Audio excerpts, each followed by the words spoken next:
Hello everybody, welcome to my studio. Again, I'm George Coll, here with a new painting this week out here in Utah. So, this painting this week has a lot to do with shadow and light. And a lot of newer painters and even good painters struggle with getting their values right. And that's what we're going to be doing today and the next two lessons for this week.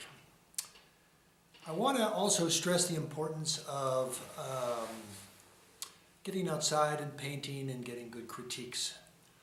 I'm only supplying one portion of a three-legged stool to be good, and that is consistently giving you good references and good instruction every week. And that is one important part, I think, for my foundation with my teachers that I had. So, with that, enough about me, and let's go ahead and get started with this week's painting. And don't forget to subscribe to this channel. Thanks very much. Here we go. Bye-bye. Good morning, everybody. Welcome back to part 3 of Capital Reef, Utah.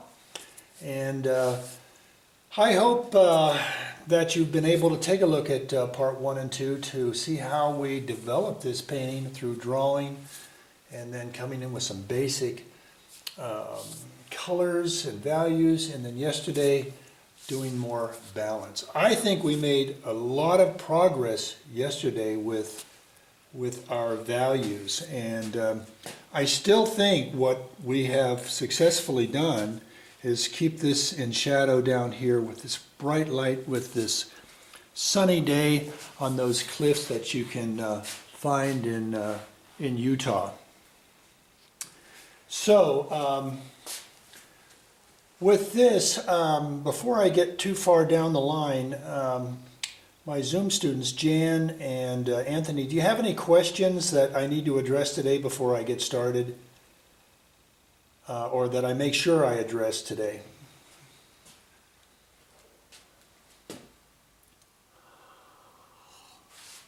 Well, with that, I'm going to go ahead. No, not really. Thanks. Okay, so what I think I'm going to do to get started today is I got a fresh look at my painting when I came in this morning, and when I squint down, my shadow here in this area on the cliffs needs to be darkened. It's minimal, but I need to do it. So I'm going to start with that. And then in the lower section of the painting, I need more sky holes and shaping in the trees. And I need more development in this very lower part right here. I see Jan, I think you called it rabbit bush or something in here.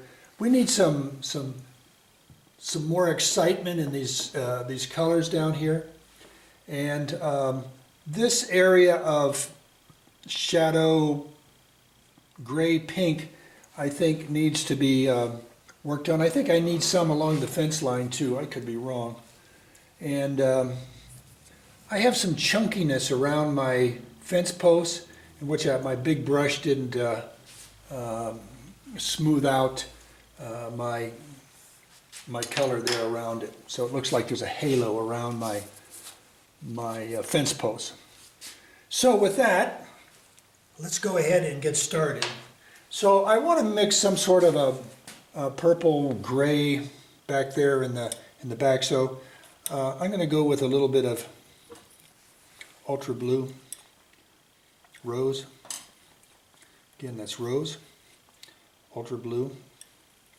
I want to get some gray in there. My gray is very strong, so I have to be careful with it. I'm going to dull it down with a little bit of olive, because when you have red and green together, it kind of makes a nice gray. And I had to add a little bit more blue to it. So my basic color here is blue, red, and green. And if it gets to be too dark, we can always lighten it with a little bit of gray or white.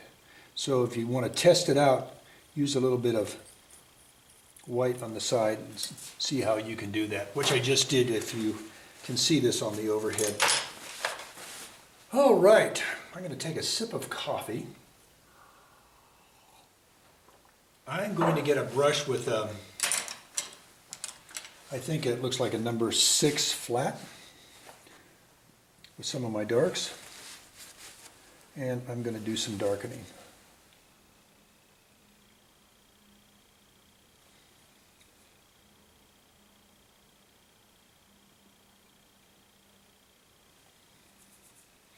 It's a little stiff. I'm going to add just a little bit of terp to it. A little bit more.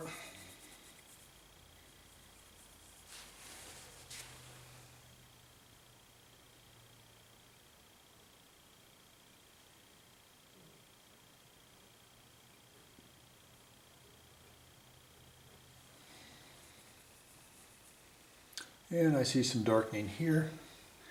Let me get a little bit more blue in there.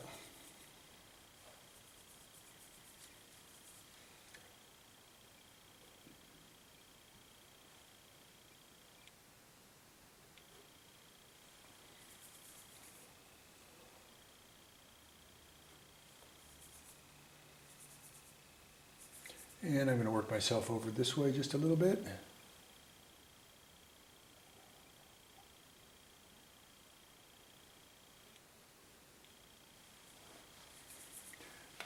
And I think some of those are a little chunky, so I'm going to soften the edges of those strokes I just put down.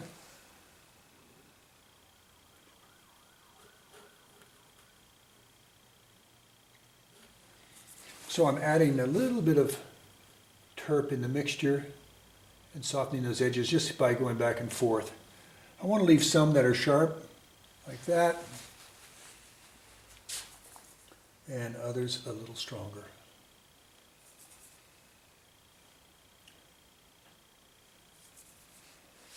I ran out of product, darn it.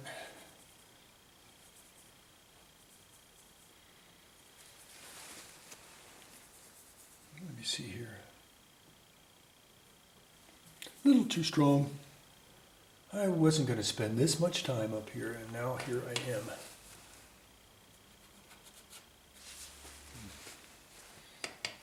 Spending a lot of time.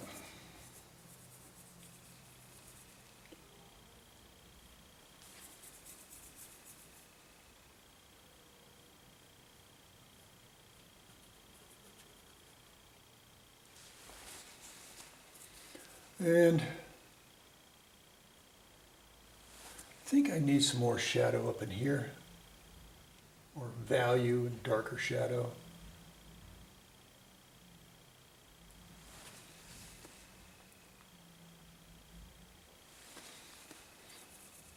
And a few more up in here.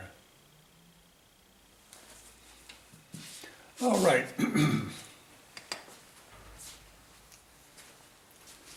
I'm going to soften some of this with just to scrub the brush down just a little bit. In other words, I dried the brush and softened it just a little bit. And I think I've successfully brought it up another value, maybe 2, and adds more drama to the light. All right, so with that, let's move down to the lower part of the canvas. So what you hear me doing is cleaning my palette to make room for the new mixtures.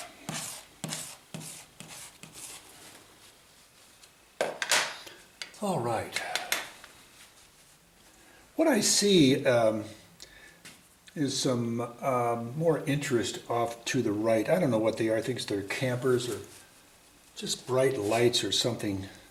And I think it adds something to the painting. So I'm using a little cobalt, little burnt sienna. I'm sorry, no burnt sienna. I'm just using blue mixtures.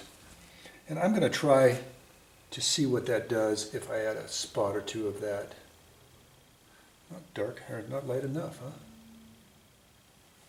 So I'll lighten it up just a little bit. And here we go.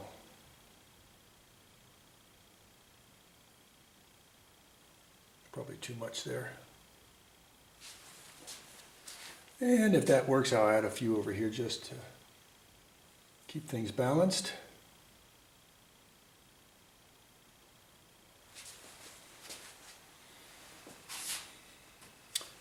And I said I think we needed some sky holes, so let's make up some Shiva. If you don't have that, some light yellow. Add some gray to it. So it's a gray down bright.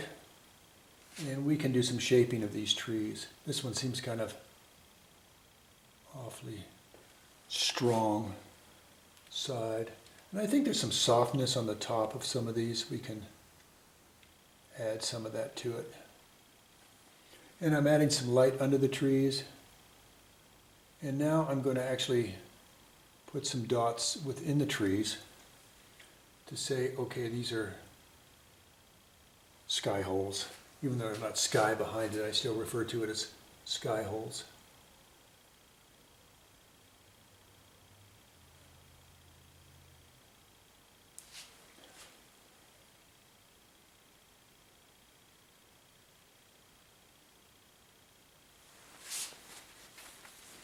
And see how just adding a little bit around the edge of the barn really defines the barn a little bit more.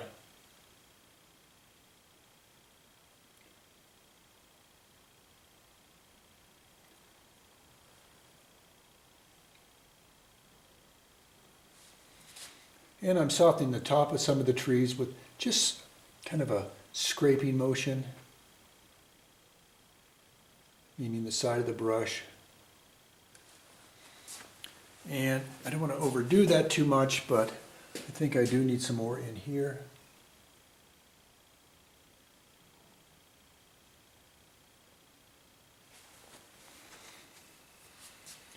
All right.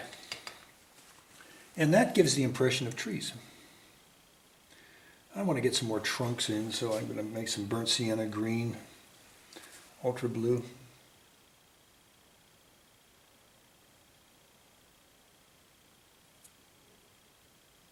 And I'm putting in some verticals.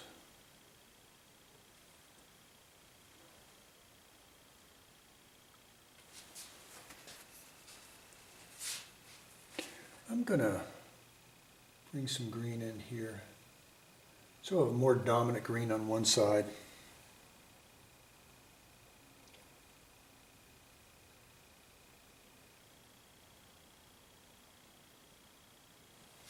And I'll put some light under some trees there. Ooh, it takes a steady hand to do that. All right.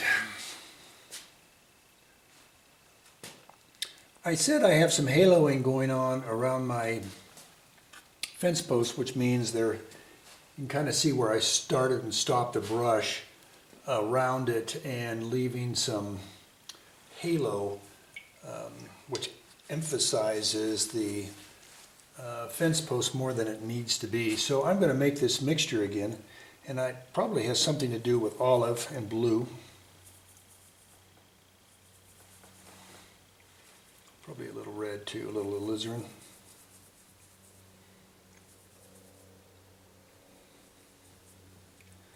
Okay, so it has something to do with blue, red, and green. And I think I overdid it, so I'm going to add some gray to it. And I'll see how that looks.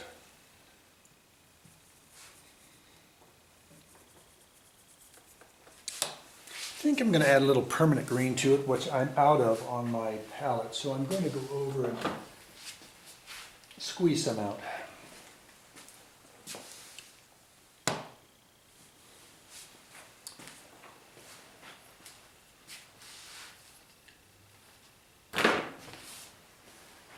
You know what I'm thinking of doing here in the near future, and I'd like to get your feedback on this, Jan and Anthony, is working on old paintings and how to make old paintings better. And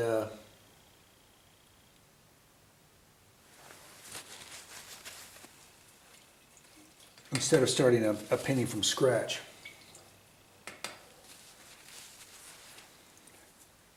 I love that idea.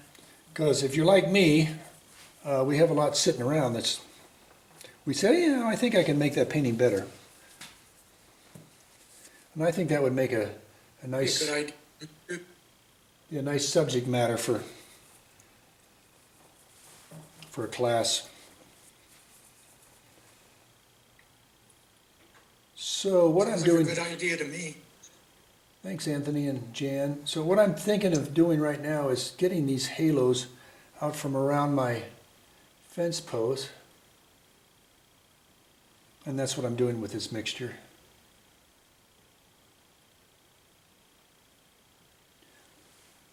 Sometimes with a halo, I just actually run the product right into the fence post.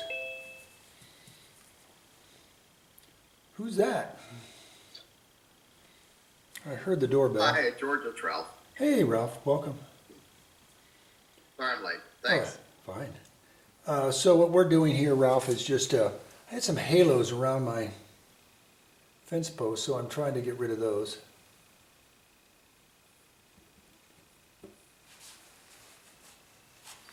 So this is a blue-green mixture here, and I've got more blue, added more ultra, more cobalt, you know, up in this area, because I see it as darker if you look at the reference. And you can kind of, it's hard to tell you where the barn ends and stops with these darks up there.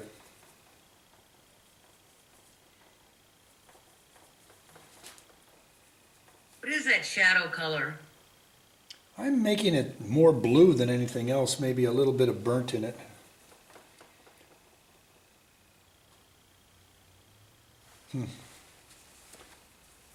Anyway, what it is, it's got to be blended into your surrounding green that we just made.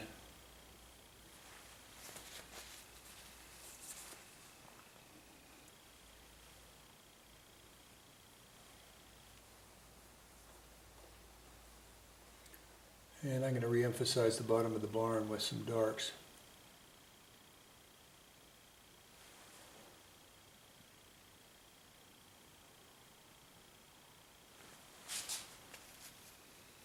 That works.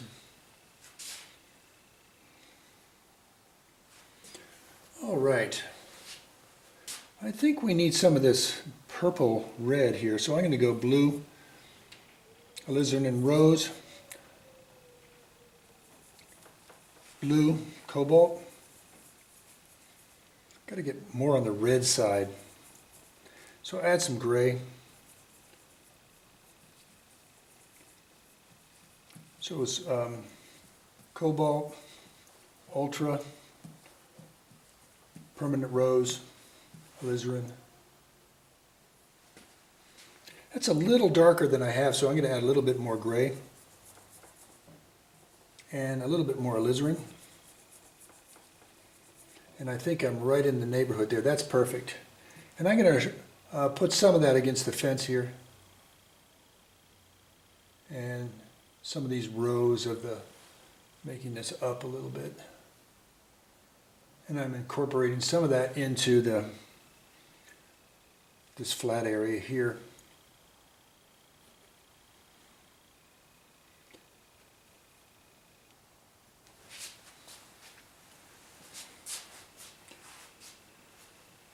I might skip altogether the cross members, but I can try a few of these, see if it's going to work.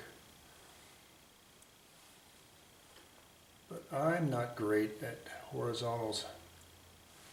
It's just too contrived, which that looks contrived. So I'm just going to let the imagination of the viewer figure that out.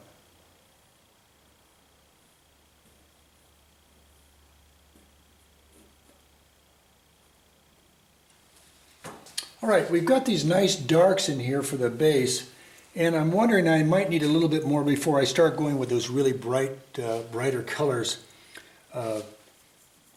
on the bushes. So I'm going to mix some red, ultra blue, viridian green, nice dark. I'm going to put some burnt sienna in there too. I have a nice dark now. Nice rich dark. And I want to make sure I've got some of these nice darks in here, and I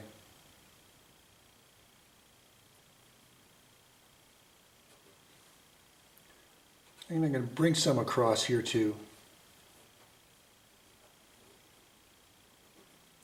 And I'll put some bushes on top of them.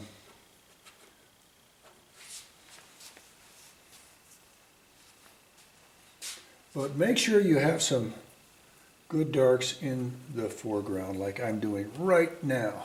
I mean, I'm just really lobbing them on there, and you can see, you can even see that from the cameras there.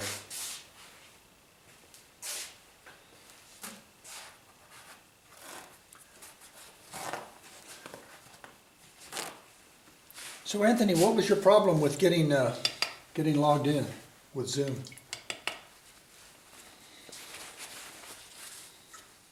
I don't know, George. I just closed the whole thing out and started over again. Yes. Finally got it to work. Just Start. popped up all of a sudden. So. Yeah. Zoom sometimes has its days. It says, I don't want to cooperate. I'm going to get a little bit more dark under here, since I have some.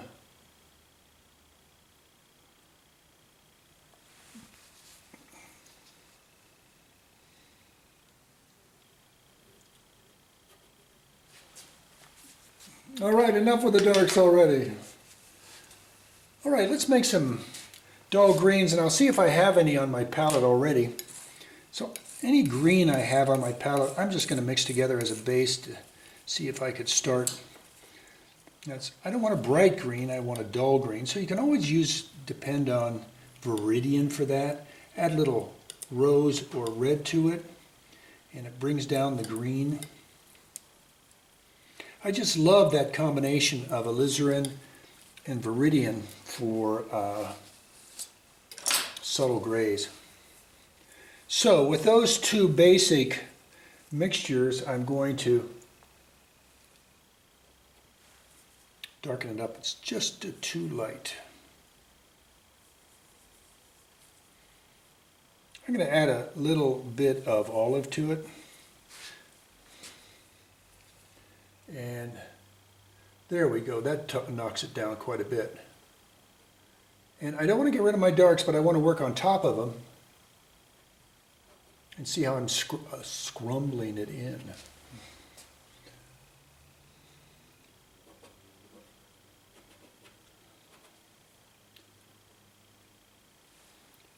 Softening the edges, I'm putting down a hard stroke with the side of the brush, and see how that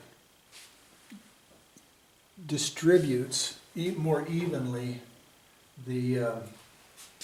so I don't have a hard edge from these. You know, when you use a flat brush, it can leave a hard edge. And I'm going to do some of that over in this area.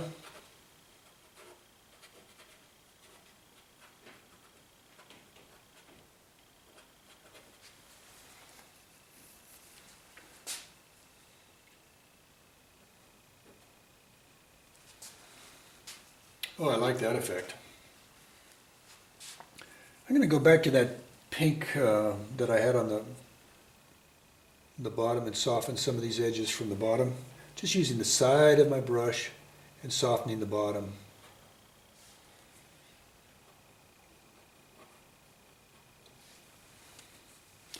I'm going to go back to that green gray that we just mixed up and put some of that in here.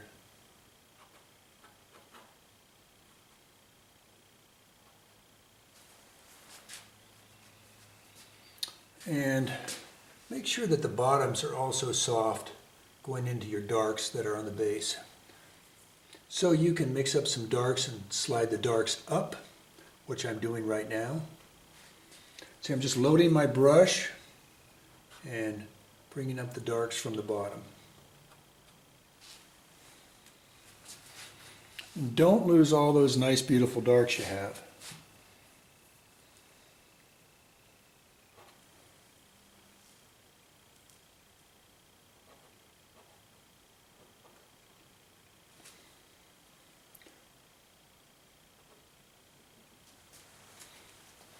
Going to get back and take a look at it and see how my time is doing.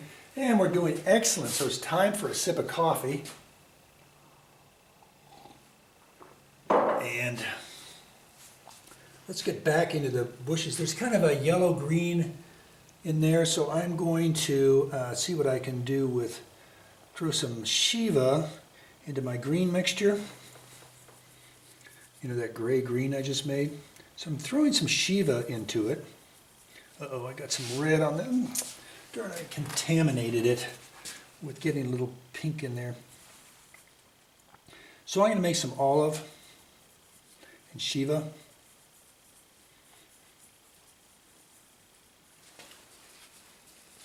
And there we go. Jen, I think you'll like this.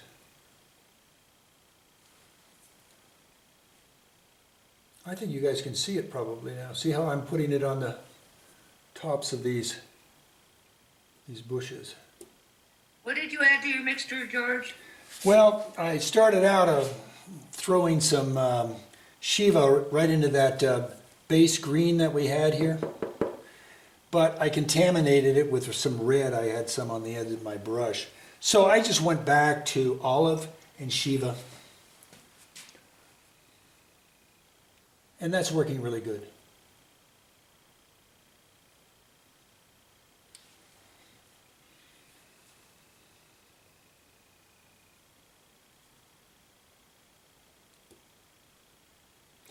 And what's so nice about that with the olive, it takes it down so it doesn't, you know, just pop out at you real hard.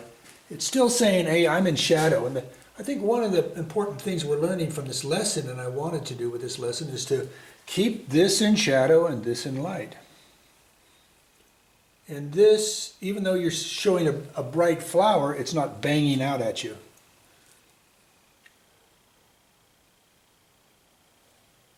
And I'm just putting some on the edge of my brush. I'm just scraping it in here on the tops of some of these.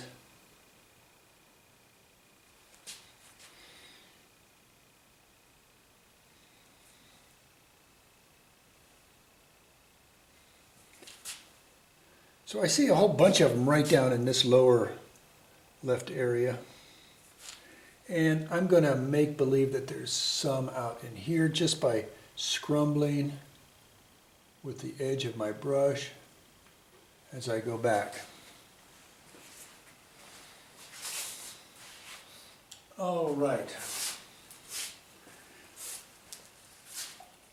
Now we're coming to the end of this painting, and I know there's lots of little things we can do. And that might be an example of what we can do. Let me see if I can do that next week. Come up with an idea of how to do this with doing some previous paintings and see how we can improve them. And so what I would do at this point is see if I could incorporate some of my colors here into here and some more of these in here. And I think I've done pretty successfully bringing these colors into here. But I think I could do these pinks a little bit better, and I think I can put some up in here too. Let me see if I can do that.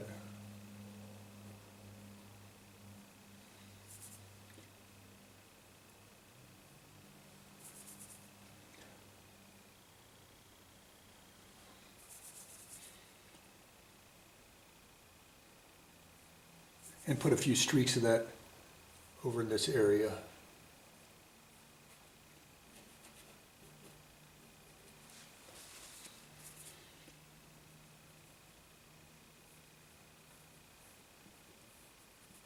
Don't want too much of that going on in there, but I want some of it in there.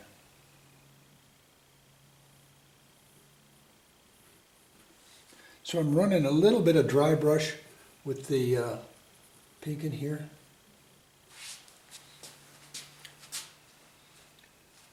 And let me see if I can get some right in here too. All right, and that takes us to the end of this, and I think I have a problem though right here. I'm going to get some, the top of my roof here is a little flaky. I want to try to strengthen that.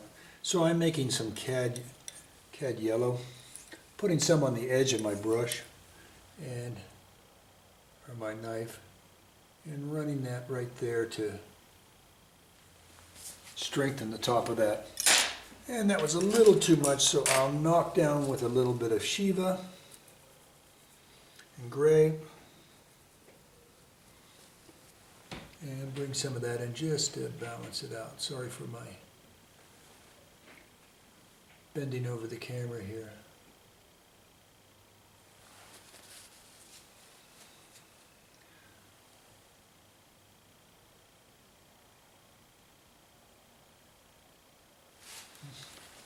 All right, now the barn looks like it has a little sag in it. That's okay, in the roof. And since I have a little bit more of that orange left, I'll bring it down here.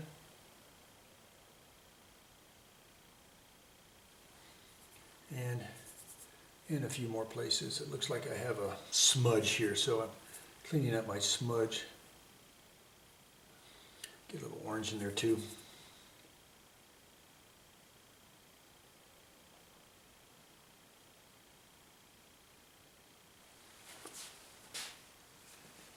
And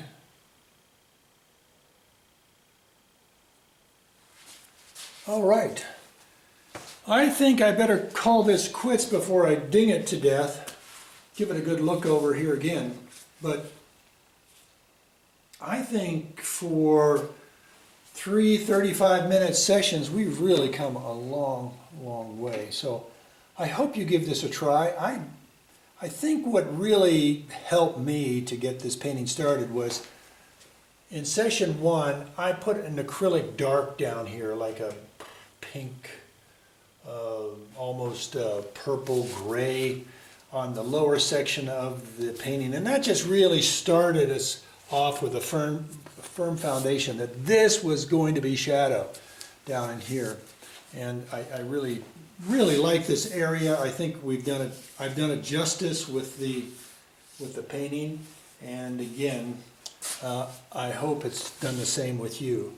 Now listen, you all, you've heard me preach a lot about the 3 parts of, I think, to having a firm foundation to becoming a good painter, and that's painting on a regular basis, you know, maybe with a good instructor or at least with a good paint group. And that's what I provide every week for you. But there's 2 other very important things for you to do, and I'm always going to be preaching some of these things till it sinks in, is to get outside and paint. That is very important. And the second thing is get some good critiques. I can critique you. You can get somebody in your community to critique you. But critiquers are very important to make you look at things that maybe you haven't seen. It's surprising what my students catch me on, and I go, oh yeah, why didn't I see that? So, you know, just having another sets of eyes on this that from people that really know what they're doing is very important. Okay, lastly, please subscribe if you haven't already to my YouTube station, just the lower right-hand part of the image there, and that's all it takes. So hope to see you next week. Thanks for coming by, and we'll call this to an end. Thanks very much. Bye-bye.